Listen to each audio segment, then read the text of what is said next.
Good morning friends. Welcome to government job news. आज है 29 नवंबर और आज पेश है आपका ताज़ा ताज़ा खबर। ठीक है, तो हम आज देखते हैं आज क्या क्या खबर आए हैं और डिस्कस करते हैं एक एक करके। और आप अगर नए हो तो चैनल को सब्सक्राइब कर दीजिएगा, साथ में बेल आइकन को भी दबा दीजिएगा और वीडियो लाइक करते जाइएगा दोस्तों, और साथ में शेयर कर दीजिएगा दोस्तों के साथ ताकि वो भी देख सके। और जो भी गवर्नमेंट जॉब न्यूज़ आते हैं मतलब वो मैं देता रहता हूँ यहाँ पे।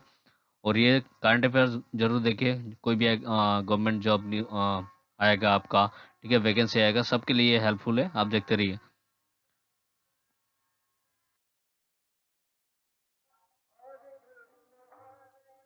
तो देखिए, इलीगल ट्रेड मतलब स्टार्ट हो गया आपका कोल के अंदर, ठीक है, इंडिया में। तो सीबीआई ने ये पकड़ा है कि 45 लोकेशन में ये इलीगल ट्रेड हो रहा है, ठीक है।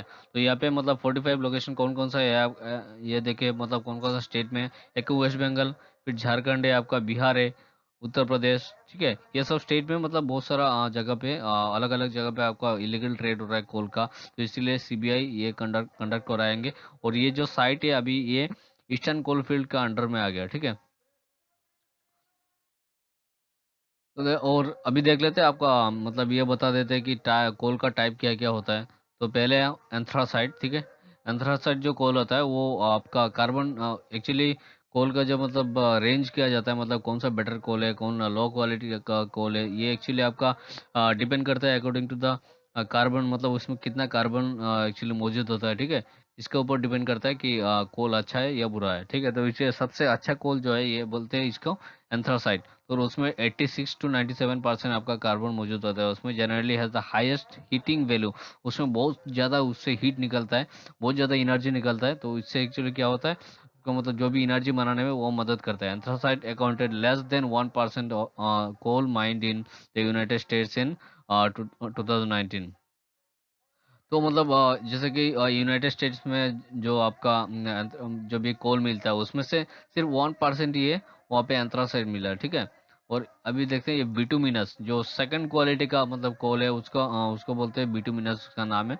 उसमें क्या होता है 45 टू 86% आपका कार्बन मौजूद होता है। Bituminous coal in the United States between 100 million and 300 million years old, ठीक है। तो यूनाइटेड स्टेट्स में जो बिटुमिनस किसको कहा जाता है, मतलब ये आपका 100 मिलियन से 300 मिलियन ईयर्स ओल्ड होता है, उतना मतलब पुराना कोल होता है। तो उसको एक्चुअली बिटुमिनस कैटेगरी का अंदर रह जाता है और उसमें 45 टू 86% आपका कार्बन होता है। फिर है आपका सब बिटुमिनस, जो सब बिटुमिनस है उसमें क्या होता है, उसमें 35% टू 45% कार्बन रहता है उसमें। और ये मतलब लोअर हीट होता है बिटुमिनस से, उस मतलब बिटुमिनस से हीट कम देता है ये। और most sub bituminous coal in the United States at least 100 million years old. और ये जो मतलब सब बिटुमिनस कोल होता है वो एक्चुअली 100 मिलियन ईयर्स ओल्ड होता है। और फिर ये आपका लास्ट कैटेगरी जो आता है उसको बोलते हैं लिग्नाइट। तो लिग्नाइट में क्या होता है, आपका 25% टू 35% आपका कार्बन मौजूद होता है। फिर ये बहुत ही कम उसमें एक्चुअली आपको ये होता है, हीट देता है। तो इसको मतलब जैसे कि हाउस होल्ड में या कोई भी जगह पे उसको यूज़ करते हैं, ठीक है। जैसे कि आपका कोई को मतलब पहले क्या करता था, आयरन करता था, आयरन कोल देके तो वो आयरन करता है, फिर मतलब खाना पकाते हैं, ये सब कार्य करने के लिए इसको लिया जाता है। फिर अलग देखते हैं आपका search on for pilot missing in MiG-29 के क्रैश इंडिया नेवी। आपको तो पता ही होगा या पता नहीं, एक्चुअली क्या हुआ था कुछ दिन पहले, हमारा एक फाइटर प्लेन है जिसका नाम है MiG-29 के, वो क्रैश हो गया था आपका अराबियन सी में, ठीक है। तो अराबियन सी में क्रैश होने के बाद उसका जो पायलट है निशान सिंह, उनको मतलब मिल नहीं रहा है, मतलब वो कहाँ पे गए या कहीं पे गिर गए, तो मतलब उनको मिल नहीं रहा था। उनके लिए वो मतलब सर्च जारी किया गया, मतलब कहाँ पे मिलना है और ढूंढ रहे हैं सब लोग, ठीक है, इंडियन नेवी ने। और आपको ये बता दूं कि जो MiG-29 फाइटर प्लेन है वो कहाँ से मतलब कहाँ से खरीदे थे इंडिया ने, वो आपका खरीदे थे रशिया से, ठीक है। हमारा रशिया से खरीदे थे ये वाला। और बहुत ही जबरदस्त फाइटर प्लेन है। तो अलग देखते हैं हम। China's new moon mission to return the first lunar samples since 1976। तो 1976 से मतलब जो एक जगह एक्सप्लोर नहीं हुआ था, मतलब मून का जो साउथ पोल है, एक्चुअली नॉर्थ पोल को बहुत ज़्यादा एक्सप्लोर हो चुका है, लेकिन साउथ पोल जो है मून का वो एक्चुअली आईसी एरिया है, ठीक है। तो उसको अभी तक किसी ने उसको ये नहीं किया, मतलब एक्सप्लोर नहीं किया, वहाँ पे किसी ने कुछ मिशन भेजा नहीं है। लेकिन अभी चाइना वो उसको भेजने वाला है, तो उसको मतलब उस मिशन का नाम क्या है, चेंग्स 5 लूनर मिशन, ठीक है। वो अभी चाइना वहाँ पे भेजने वाला है वो उसको, ठीक है, उस रॉकेट को, सैटेलाइट को भेजने वाला है। सॉरी, सैटेलाइट नहीं, जो भी है मतलब वो भेजने वाला है। तो और उसमें जो भी स्पेस क्राफ्ट है, तो उससे क्या होगा आपका, जो भी कुछ सैंपल लेंगे वहाँ से, कोई भी रोबोट वगैरह कुछ वहाँ से निकलेंगे, और ठीक है। तो रोवर निकलेंगे, जिसको बोलते हैं रोवर, वो जाके वहाँ पे सैंपल कलेक्ट करते हैं, उसको सैंपल कलेक्ट करके लेके आएंगे, ठीक है। तो वहाँ पे मतलब वो मतलब चाइना ऐसा फास्ट, अगर ये मिशन सक्सेसफुल हो गया, उसको क्या होगा, ये मिशन ऐसा फास्ट मिशन होगा जो कि साउथ पोल को जाके, मून का साउथ पोल जाके वहाँ पे सैंपल कलेक्ट करेंगे और लेके आएंगे। एक्चुअली कोई गया ही नहीं, ये पहली बार होगा कि वो लोग जाके वहाँ पे रिसर्च करेंगे, वहाँ एक्सप्लोर करके वहाँ का सैंपल लेके आएंगे। और 10 spacecraft is set to return to earth, और वो भी अर्थ में फिर रिटर्न आएंगे, और वहाँ पे मतलब सैंपल कलेक्ट करके लेके आएंगे। बहुत ही जबरदस्त करके बना रहे हैं वो। और चेंग्स 5 probe Chinese national space administration, वो एक्चुअली चाइना का जो स्पेस रिसर्च एडमिनिस्ट्रेशन है, वहाँ से मतलब ये लोग इसको बनाया है। Lunar sample return mission that is to launch on November 24, और नवंबर का 24 तारीख को लॉन्च कर दिया गया। मतलब आज तो नवंबर का कितना है, आज 29 है, तो लेकिन वो उसको 24 को लॉन्च कर चुका है। और space launch centre on Hainan island China, और चाइना का जो हाइनन आइलैंड है वहाँ से एक्चुअली उसको लॉन्च करेंगे। तो अगला देखते हैं। Malaysia host 21 APEC summit 2020 virtually. Malaysia मतलब एपेक का जो, ठीक है, एपेक का एपेक क्या है आपका, Asia Pacific economic cooperation. Actually वो ट्रेड का कुछ मतलब कोऑपरेशन है, बहुत सारा कंट्री मिलकर, ठीक है। तो उसमें क्या होगा, एपेक में, एपेक का जो अभी समिट होने वाला है, लीडर्स का 2020 लीडर्स का जो मीटिंग होने वाला है, उसको एक्चुअली होस्ट किसने कर रहे हैं आपका, मलेशिया ने, ठीक है, मलेशिया ने उसका होस्ट कर रहा है। और इसको अभी किया जाएगा, वर्चुअली किया जाएगा अभी इस साल। पहले तो ऐसे होता था, लेकिन अभी कोविड 19 के लिए आपको तो पता है सब कुछ वर्चुअली हो रहा है, वीडियो कॉल के द्वारा हो रहा है, तो ये भी आपका वर्चुअली होगा। तो मलेशिया का जो प्राइम मिनिस्टर है आपका, तान श्री मुहिउद्दीन यासीन, ठीक है, उनके द्वारा इसको ऑर्गेनाइज किया जा रहा है। और the theme of the APEC Malaysia 2020, उसका इस बार का थीम क्या है आपका, optimizing human potential towards a resilient future of shared prosperity, pivot, prioritize and progress। तो ये है आपका मतलब इस साल का थीम। अगला देखते हैं हम। और foreign secretary Harshvardhan Shringla will pay an official visit to Nepal on 26 and 27 November 2020। मतलब बहुत दिनों के बाद को मतलब हमारे यहाँ से कोई नेपाल में विजिट के लिए जा रहा है, जो हायर ऑफिशियल है। क्योंकि इतना दिन तो आपको पता ही है कि नेपाल के साथ इंडिया का बहुत संबंध खराब चल रहा था। ऐसे ऐसा नहीं कि मतलब बहुत ही ज़्यादा खराब चल रहा था, लेकिन जो ओली है वहाँ का मतलब प्राइम मिनिस्टर, वो क्या कर रहे थे, मतलब चाइना का बोल बोल में इंडिया का ओपोज कर रहे थे, कुछ अलग से मतलब बिहेव कर रहे थे, बातें कर रहे थे। लेकिन ये अब टेंशन खत्म होने के बाद अभी पहली बार ये जा रहे हैं। जो हमारा फॉरेन सेक्रेटरी है हर्षवर्धन श्रृंगला, ये एक्चुअली आईएफएस ऑफिसर है, ठीक है। तो वो अभी जा रहे हैं वहाँ पे विजिट के लिए। तो ये मतलब यहाँ पे मतलब हाई लेवल टॉक होगा वहाँ पे किसी का, वहाँ का हायर ऑफिशियल के साथ, क्या डिप्लोमेटिक रिलेशन के बारे में, ठीक है। तो अगला देखते हैं हम। Ravishankar Prasad launches international version of Umang app. और उमंग ऐप जो है, पता है आपको, पता है कि नहीं, उमंग ऐप, इससे क्या करते हैं, उस ऐप के द्वारा बहुत सारा गवर्नमेंट का जो भी सर्विसेज है वहाँ पे अवेलेबल कराया जाता है।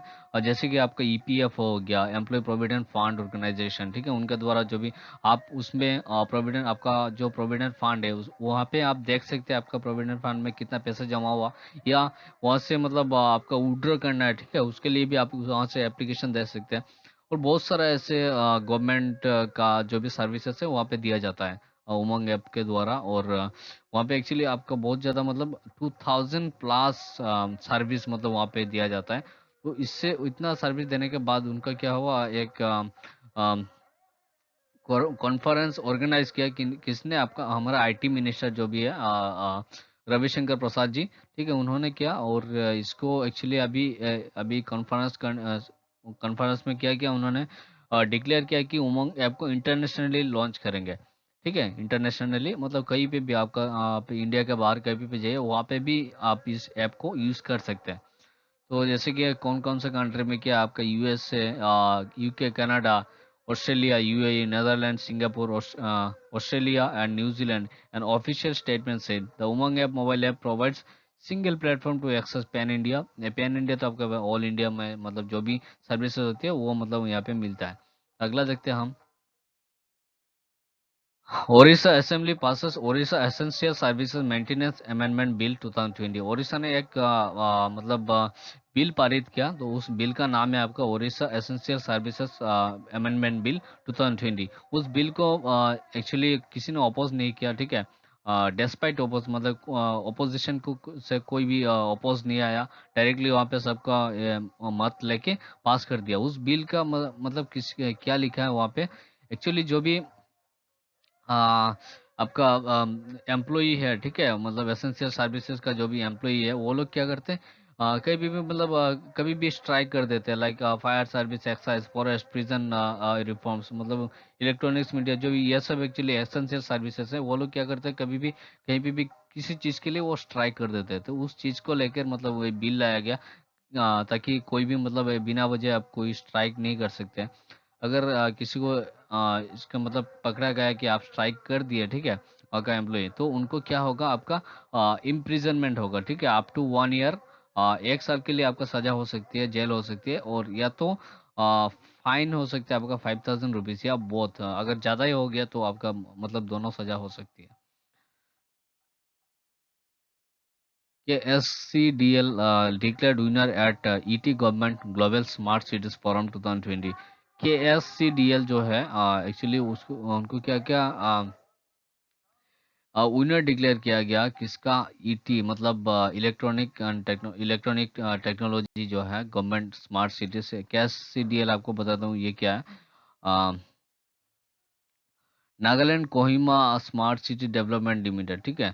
तो वो मतलब इसका नाम है क्या जिले Kohima smart city development limited, ठीक है। तो उसमें क्या किया गया उनको, मतलब प्राइज दिया गया ग्लोबल स्मार्ट सिटीज फोरम 2020, ठीक है। और किसके लिए किया गया, वो एक्चुअली वाईफाई फेज 1 वहाँ पे एस्टेब्लिश किए थे, ताकि वहाँ पे जो भी मतलब स्मार्ट सिटी बनाया गया वहाँ पे। और नागालैंड में, नागालैंड का जो राजधानी है कोहिमा में, वहाँ पे क्या किया गया, आपका वाईफाई स्टेशन लगाया गया बहुत सारी जगह पे, ताकि लोग उसको यूज़ कर सके, और कहीं भी इमरजेंसी आती है तो लोग उसको बहुत इजीली एक्सेस कर सके, ठीक है। उसके लिए किया गया था, और उसको उनको उस प्राइज मिला आपका ग्लोबल स्मार्ट सिटीज फोरम 2020। हाँ, former CM of Assam Tarun Gogoi passes away. Tarun Gogoi आपको पता है वो मतलब आसाम का बहुत जबरदस्त एक नेता रह चुके हैं, और वो 3 बार लगातार आपका सीएम बन चुके थे, ठीक है। वो मतलब क्या बोलते हैं, हैट्रिक हो गया था उनका उस समय। और सबसे लॉन्गेस्ट सर्विंग सीएम बन चुके थे असम के। तो उनका मतलब उस दिन निधन हो गया, और ये मतलब 1934 में उनका जन्म हुआ था, और 2001 टू 2016 वो वहाँ असम का चीफ मिनिस्टर थे। He is the longest serving chief minister, आपको बता ही दिया। और ये कौन कौन सा आपका कॉन्स्टिट्यूंसी से लोकसभा का इलेक्शन लड़े थे, ये है आपका जोरहाट। एक तो है आपका जोरहाट, ठीक है, जोरहाट को रिप्रेजेंट किए थे। और फिर ये दूसरा है आपका कलियाबोर, ठीक है, कोलियाबर कॉन्स्टिट्यूंसी। तो अगला हम देखते हैं, international day for elimination of violence against women. तो वुमेन्स का जो वायलेंस होती है, इसके अगेंस्ट में एलिमिनेशन के लिए जो भी इंटरनेशनल डे मनाया जाता है, उसको 25 नवंबर को बनाया जाता है, ठीक है। और इस साल का थीम क्या है आपका, orange the world, orange fund, respond, prevent and collect, ठीक है। इस साल का थीम ये है। तो अगला देखते हैं हम। President Ramnath Kovind boards Air India One B777 aircraft for inaugural flight to Chennai। तो जो एक इंडिया ने एक मतलब फ्लाइट खरीदे थे, ठीक है, उसका नाम क्या है आपका, B777 एयरक्राफ्ट, और इसका नाम दे एयर इंडिया वन। एक्चुअली ये अंडर मतलब एयर इंडिया का अंडर में एक्चुअली कमीशन किया गया। और इस एयरक्राफ्ट में क्या होगा, ये एक्चुअली वीवीआईपी एयरक्राफ्ट है, very very important person aircraft. तो उसमें क्या होगा, जो भी हमारा प्रेसिडेंट है, वाइस प्रेसिडेंट है और प्राइम मिनिस्टर है, सिर्फ उन्हीं के लिए यूज़ किया जाएगा वो। और इस एयरक्राफ्ट में बहुत अच्छा सिस्टम लगा हुआ है आपका, एंटी मिसाइल सिस्टम, ये सब लगा हुआ है उसमें, ताकि आप पे अलार्म कर सके अगर कोई मिसाइल छोड़े या कोई भी मतलब दुर्घटना घटने वाला है, ठीक है, या तो कोई भी मतलब फायर कर चुके या कुछ भी, तो बहुत ज़्यादा सिक्योरिटी है।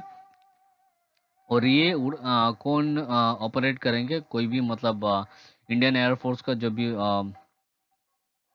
हमारा फ्लाइट चलाते हैं, ठीक है, पायलट है, वो इसको ऑपरेट करेंगे। The new guidelines for cab aggregators. The new तो मतलब कैब जो है आपका, वो जो भी गाड़ी है, जैसे कि आपका हो गया हमारा उबेर हो गया, ठीक है, तो उबेर का भी जो भी गाड़ी है, ओला का जो भी गाड़ी है, वो तो कैब बोलते हैं ना उसको, कमर्शियली जो भी चलाते हैं। उस कैब के लिए एक नया गाइडलाइन आया, तो उस गाइडलाइन में क्या क्या कहा गया आपका, आ, कि मतलब ड्राइवर को एक इंश्योरेंस लेना होगा 1 साल के लिए, कोई भी मतलब उनको देना होगा इंश्योरेंस, और वो एटलीस्ट 5 लाख का होना चाहिए, ठीक है। इन द ईयर 2022 22 टू 21 तक जो भी मतलब उसको 5 लाख का इंश्योरेंस होना चाहिए उनका, मतलब हेल्थ इंश्योरेंस। और साथ में 1 साल के बाद मतलब आपका साल हिसाब से आपका 5% उसको बढ़ाया जाएगा। और एडिशनली ये टर्म इंश्योरेंस, और उनका जो भी टर्म इंश्योरेंस होगा वो एक 10 लाख का आपका टर्म इंश्योरेंस होना चाहिए उनके पास। और है क्या, एग्रीगेटर मतलब जो भी उसका मालिक होगा, ठीक है, वो मतलब क्या करेंगे, ड्राइवर को रिफ्रेशर ट्रेनिंग देना होगा, ठीक है, उसको ट्रेनिंग देना होगा हर साल, ठीक है, ताकि मतलब ऐसे चेक कर सके कि वो अभी ड्राइविंग करने के लायक है कि नहीं, मतलब वो अभी फिलहाल कर सकते हैं कि नहीं, या तो अगर कोई है तो नया नया जो भी सेफ्टी मेजर्स होते हैं उसको लेके उनको ट्रेनिंग दिया जाए। तो यह है आपका मतलब जो भी गाइडलाइन आया, इतना ही है। और अगला देखते हैं हम। Indian army successfully test fires land attack versions of BrahMos super sonic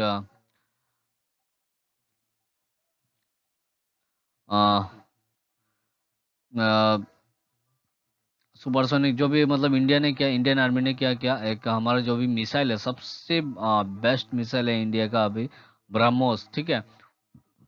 ये क्रूज मिसाइल है। एक्चुअली मिसाइल क्या होता है आपका, दो तरीके का होता है, एक होता है क्रूज मिसाइल, एक होता है बैलिस्टिक मिसाइल। क्रूज मिसाइल क्या करते हैं आपका, जैसे कि मतलब सीधा जाते हैं, ठीक है, इधर से यहाँ से छोड़ा तो आपका यहाँ पे जाके खत्म हो गया, मतलब ऐसा करके पूरा सीधा जाते हैं, उसका कोई मतलब ऐसा अलग सा रूट नहीं है। तो एक्चुअली मिसाइल कभी कभी क्या होता है, जैसे कि कभी सरफेस टू एयर होता है, एयर टू एयर होता है, सरफेस टू सरफेस होता है, फिर वाटर सी टू सर्विस होता है, ठीक है, ऐसा करके मतलब मिसाइल है। लेकिन एक्चुअली क्रूज मिसाइल क्या है, वो ऐसा कुछ भी हो सकते हैं, मतलब surface to surface, surface to air, कुछ भी हो सकता है, लेकिन वो सीधा जाएगा जिस जहाँ से छोड़ा है, ठीक है, सीधा जाएगा, और बहुत ही फास्ट जाते हैं वो, लेकिन उसका रेंज कम होता है, ठीक है। और जो भी बैलिस्टिक मिसाइल है उसको क्या करता है, बहुत ही उसका रेंज बहुत ज़्यादा होता है, और वो ऐसा करके मतलब छोड़ता है ताकि उसका रेंज बहुत ज़्यादा हो, ऐसा करके जाता है, लेकिन थोड़ा स्पीड कम होती है। लेकिन इसका जो क्रूज मिसाइल है उसका बहुत ही ज़्यादा स्पीड होती है, और थोड़ा डिस्टेंस थोड़ा कम हो जाता है। लेकिन इंडिया ने क्या किया, उसका जो ब्राह्मोस मिसाइल है वो मतलब क्रूज मिसाइल है, तो उसको अपग्रेड करते करते करते करते अभी बहुत ही ज़्यादा मतलब स्पीड बढ़ा दिया उसका, वो रेंज बढ़ा दिया, सॉरी, 450 किलोमीटर तक जा सकता है अभी, ठीक है। पहले पहले था आपका 298 किलोमीटर, अभी 450 किलोमीटर तक जा सकता है ये। और अभी जो फिलहाल टेस्ट किया वो 300 किलोमीटर तक टेस्ट किया ब्रह्मोस को। और अभी जो किया मतलब अभी तीनों वर्जन इंडिया में लॉन्च हो चुके हैं, air to air, air to surface, ठीक है, एयर टू फिर आपका वाटर, ऐसे करके तीनों जो भी मतलब होना चाहिए कैटेगरी का, तो तीनों कैटेगरी में हो चुका है इंडिया का, और जबरदस्त मिसाइल मिसाइल बन चुका है ये क्रूज मिसाइल।